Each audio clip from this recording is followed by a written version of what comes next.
Ayan, goodie po sa ating lahat mga kapatid. Available na po uli yung ating mga sisiyo ngayon. Kanina nakunan po ito ng 4 na piraso. So ito ongoing, may ilulod pa ako sa incubator. Pero ito, itlog po ito ng aking hybrid turkey. Salamat sa Diyos dahil sa wakas may mapapisa na naman ako na itlog ng aking hybrid turkey.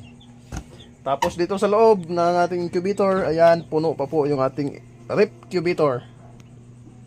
Ayan, tapos may sisiyo na doon sa baba. Ongoing, may pumipisa pa sa baba. Tapos, papasilip ko na lang sa inyo saglit. Ito, ongoing na po yung aking pangatlong incubator. Styro na incubator. Tapos, nag-upgrade tayo ng konti sa rip incubator. Ito naman ang bagong update naman natin na rip incubator. Ayan. So, hindi ko po muna